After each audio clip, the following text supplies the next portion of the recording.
Let's consider this problem जिसकी figure हमें दिख रही है। इसमें दो ब्लॉक्स हैं पी एंड क्यू, दोनों के मास सेम है एम, और ये स्प्रिंग से इस तरह से कनेक्टेड है रिजिडली दोनों एंड पर। स्प्रिंग का स्प्रिंग कांस्टेंट के हमें दिया हुआ है और इनकी मासेस भी हमें पता है, राइट। ये क्वेश्चन दिया हुआ है और ये पूरा सिस्टम जिसमें रेस्ट में था और स्प्रिंग रिलैक्स थी, यानी कोई कंप्रेशन या एलांगेशन नहीं था, उसी समय इस ब्लॉक को यू वेलोसिटी दी जाती है। यू वेलोसिटी देने के बाद दो क्वेश्चन है that we have to answer. उसमें पहला क्वेश्चन क्या है, फर्स्ट क्वेश्चन इज, इसको एक कहना चाहिए, this is 1 and this is question number 2।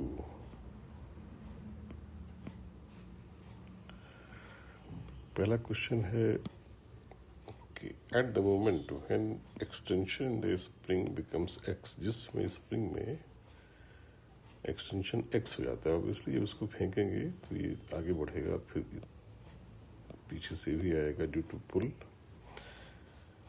तो किसी समय स्प्रिंग का एक्सटेंशन जो एक्स है, उस समय क्यू के रिस्पेक्ट में पी का एक्सेलेरेशन का एक्सप्रेशन पूछा गया है। Then the acceleration of P relative to block Q will be of magnitude.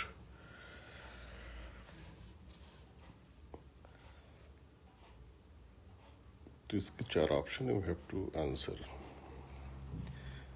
तो ये सिंपली प्रॉब्लम है जिसमें एक्सटेंशन एक्स है, तो उस समय फ्री बॉडी डायग्राम पी का बनाया जाए तो एक्सटेंशन का मतलब स्प्रिंग पी को तो रोकेगी बाई फोर्स के एक्स, और क्यू को ये पुल करेगी। That can be easily felt, ये ज़्यादा मुश्किल नहीं है फील करना। This is Q. तो एक्सेलेरेशन ऑफ पी जो हो जाएगा simply k x upon m in the left को माइनस कह दें, एक्सेलेरेशन ऑफ क्यू लिखेंगे तो के एक्स अपॉन एम, इसको प्लस ही लेना है क्योंकि राइट को हमने प्लस ले लिया, लेफ्ट को माइनस। तो acceleration of P relative to Q, तो सिंपल कॉन्सेप्ट होता है, जिसका निकालना है रिलेटिव वैल्यू उसमें से जिसके रिस्पेक्ट निकालना है उसको माइनस कर देते हैं। रिलेटिव में हमेशा जिसकी वैल्यू निकालनी है उसको ज़्यादा मानते हुए जिसके रिस्पेक्ट निकालना है उसकी वैल्यू को माइनस कर दें। तो यहाँ पे आंसर आ जाएगा -2kx अपॉन एम। यहाँ मैग्नीट्यूड पूछा गया है, so answer will be B. उसका अगला पार्ट इंटरेस्टिंग है। अगला पार्ट पूछा जा रहा है कि कितनी देर बाद एक्सटेंशन पहली बार मैक्सिमम होगा। पहली बार इसलिए क्वेश्चन बेसिकली ऑसिलेशन होगा, ये मूव करते रहेंगे लेकिन इस तरह से एक दूसरे के रिस्पेक्ट में ऑसिलेट भी करते हुए फील होगा। तो एट व्हाट अर्लीस्ट टाइम, यानी पहली बार कब the extension x of the spring becomes maximum. तो यहाँ पे ये रियलाइज करना होगा एक्सटेंशन बेसिकली है क्या। एक्सटेंशन अगर पी किसी समय x1 आगे गया, उतने टाइम में क्यू अपनी जगह से x2 आगे गया है, तो extension x will be x1 minus x2। और ये है क्या, it is basically displacement of P relative to Q, displacement of P relative to Q। अगर हम लिखते तो कैसे लिखते, XP minus XQ। XP is X1 है, XQ क्या है, X2। तो वी हैव टू एनालाइज कि कैसे टाइम के साथ चेंज होगा। अभी हम लोगों ने acceleration of P relative to Q निकाला है। Acceleration of P relative to Q की मीनिंग क्या है कि it is basically second derivative of displacement of P relative to Q with respect to time। ये एक्सप्रेशन हमें मिल चुका है कितना, यहाँ हम लोगों ने निकाला है -2kx/m और एक्स पी क्यू ही बेसिकली एक्स सिंबल लिया गया है. That means d²x/dt² is nothing but 2k/m into x.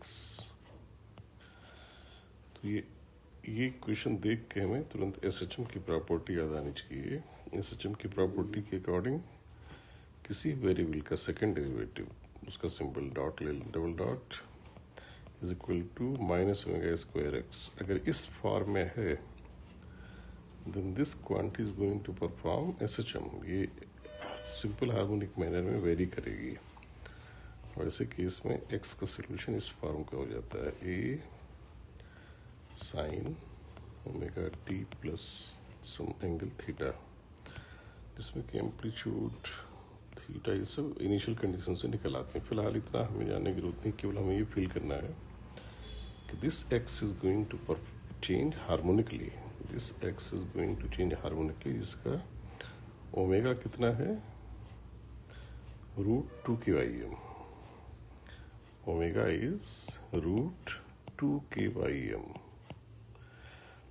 That means इसका टाइम पीरियड होगा x का ऑसिलेशन का 2π/ω, दैट इज 2π√m/2k. अच्छा, किसी भी चीज़ का जिसका वेरिएशन होता है हार्मोनिकली, वो चीज़ अगर शुरू में 0 है तो वो पहले बढ़ेगी, फिर घट के 0 होगी, फिर रिवर्स में जाएगी. तो हमें बताना है कि अगर मैं x को प्लॉट करूं तो x हमारा टाइम के साथ कुछ ऐसा दिखेगा graph, because x is now changing harmonically. तो 0 से, जो कि x पहले 0 था, इस पर कोई इलांगेशन नहीं था, मैक्सिमम होने में टाइम कितना लगेगा, t/4. बड़ा कॉमन रिजल्ट है SHM में. इसे कोई भी पेंडुलम रिकॉल करें, पेंडुलम पहले अपनी मीन पोजीशन पे है, फिर एक्सट्रीम पे जाने में क्या समय लगता है, t/4. तो x चूंकि वो भी हार्मोनिकली चेंज हो रहा है विद टाइम, तो x की वैल्यू 0 से मैक्सिमम होने में टाइम लगेगा t/4, और टाइम पीरियड होना है दिस मच. इसका 1/4 ले लें तो आंसर हमें लगता है /4 कर दें तो answer will be this much, π/2 m/√k, m/2k, √m/2k. तो इस तरह से फर्स्ट का आंसर हो जाएगा B, सेकंड का D.